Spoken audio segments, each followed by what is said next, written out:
A lot of things in my life.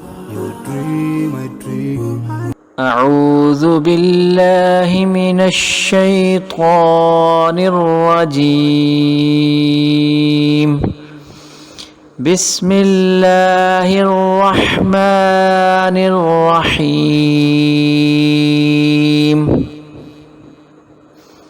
دعائے استخارہ کا طریقہ۔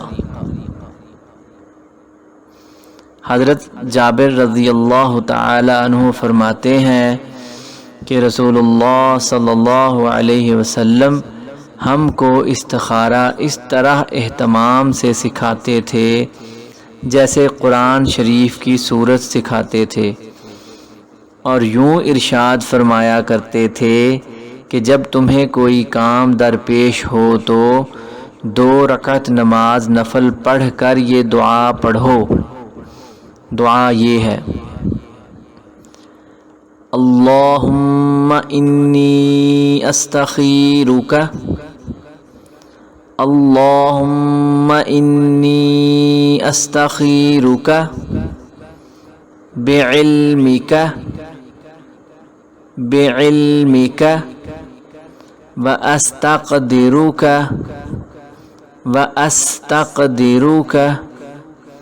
بقدرتک وأسألك من فضلك العظيم۔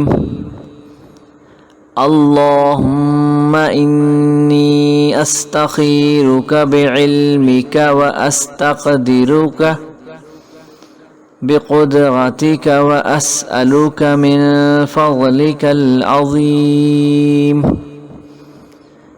فإنك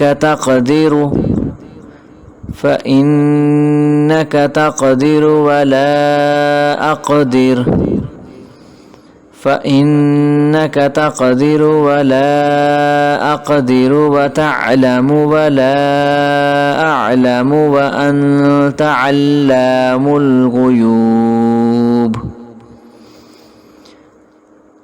فإنك تقدر ولا أقدر، وتعلم ولا أعلم، وأنت علام الغيوب۔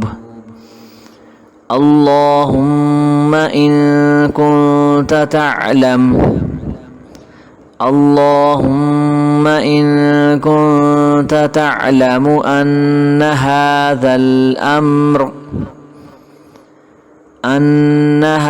الأمر خير لي في ديني، أن هذا الأمر خير لي في ديني ومعاشي وعاقبة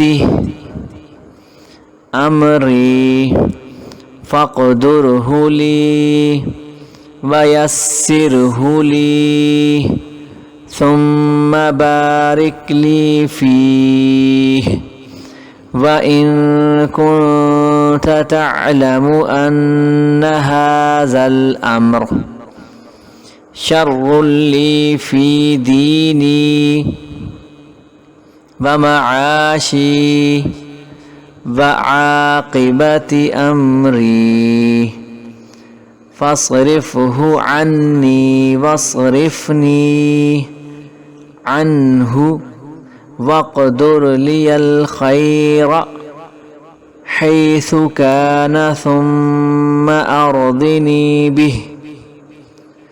اب ساری دعا کو اکٹھا پڑھتے ہیں۔ اللهم إني أستخيرك بعلمك وأستقدرك بقدرتك وأسألك من فضلك العظيم، فإنك تقدر ولا أقدر، وتعلم ولا أعلم، وأنت علام الغيوب۔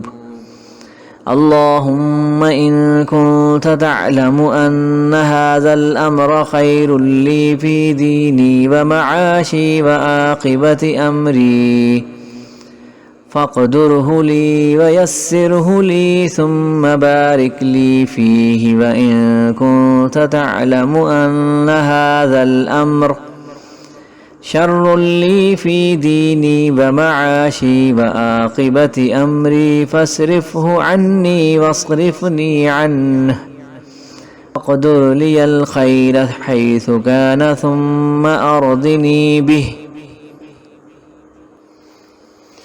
اس دعا کا ترجمہ یہ ہے، اے اللہ میں تیرے علم کے ذریعہ تجھ سے خیر مانگتا ہوں، اور تیری قدرت کے ذریعہ تجھ سے قدرت طلب کرتا ہوں، اور تیرے بڑے فضل کا تجھ سے سوال کرتا ہوں، کیونکہ بلا شبہ تجھے قدرت ہے اور مجھے قدرت نہیں، اور تو جانتا ہے اور میں نہیں جانتا، اور تو غیب کی باتوں کو خوب جاننے والا ہے۔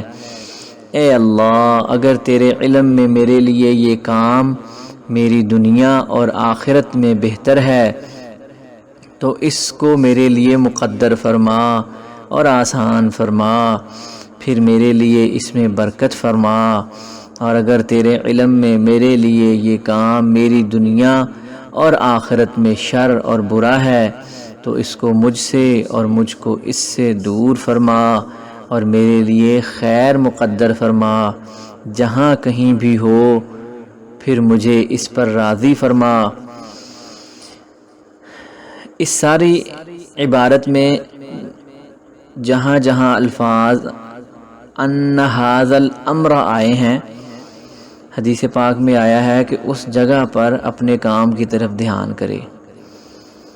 جو کام آپ کرنا چاہ رہے ہیں اس کام کا خیال اپنے ذہن میں لائیں، اور کوشش کریں کہ ایک وقت میں بہت زیادہ چیزوں کو اکٹھا نہ کریں۔ بہت زیادہ چیزوں کے بارے میں اکٹھا استخارہ کریں گے تو سمجھ نہیں آئے گی۔ کوشش کریں کہ دو چیزوں کو لے کے چلیں، یعنی فرض کریں کوئی ایک کام ہے اس کو آپ کرنا چاہ رہے ہیں، آپ کریں یا نہ کریں، بس اس حد تک سمجھنے میں آسانی ہو جائے گی۔ اگر آپ ایٹ اے ٹائم 3 یا 4 چیزوں کو لے کے چلیں گے تو پھر چیزیں آپ کو سمجھ نہیں آئیں گی۔ انشاءاللہ باذن اللہ اس دعا کے پڑھنے کے بعد، عمل کے مکمل ہونے کے بعد، اللہ تعالیٰ کی طرف سے آپ کے دل میں ڈال دیا جائے گا جو بھی آپ کے لیے بہتری ہو۔ اللہ پاک سے دعا ہے کہ اللہ تعالیٰ سے دعا ہے کہ اللہ تعالیٰ ہمیں ہر ضروری کام سے پہلے استخارے کو اہتمام سے کرنے کی توفیق عطا فرمائے، آمین یا رب العالمین۔